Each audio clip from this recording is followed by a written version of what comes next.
एक खूबसूरत गांव में एक सफेद चमकता धमकता गधा रहता था जिसका नाम गुड्डू था।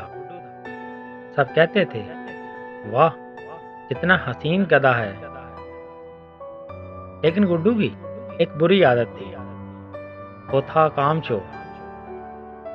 सारा दिन दरख्त के नीचे लेटा रहता और सिर्फ जमाइयाँ लेता था। मालिक चीख कर कहता, गुड्डू उठ जा, लकड़ियां लानी हैं। और गुड्डू आंखें मसल कर कहता, बस 5 मिनट और सोने दो। दिन गुजरते गए।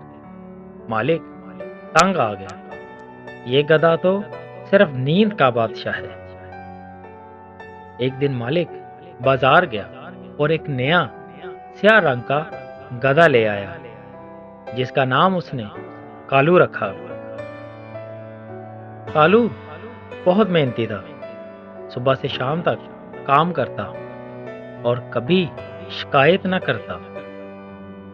अब मालिक हर किसी से कहता, कालू मेरा हीरो है, और गुड्डू पीछे बैठकर मुंह फुला लेता। ये कालू हीरो कब से बन गया?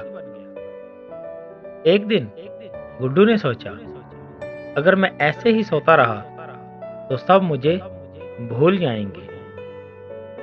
अगली सुबह गुड्डू ने आंखें मली और कहा, बस आज से नया गुड्डू पैदा हुआ है।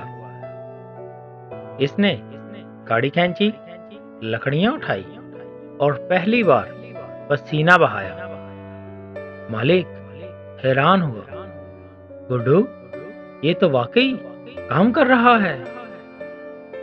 कालू भी बोला, वाह भाई, आज तो तुम हीरो लग रहे हो। गुड्डू मुस्कुरा कर बोला, हीरो बनने के लिए मेहनत करना पड़ती है। मालिक ने गुड्डू के लिए ताज़ा चारा रखा।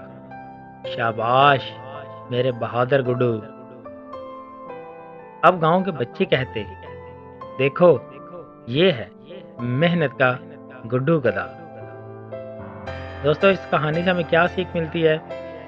जो आज सुस्ती करेगा कल पछताएगा, और जो मेहनत करेगा वही चमकेगा, जैसे हमारा गुड्डू गधा। दोस्तों, अगर आपको हमारी ये कहानी अच्छी लगी हो तो हमारे चैनल को लाजमी सब्सक्राइब कीजिएगा।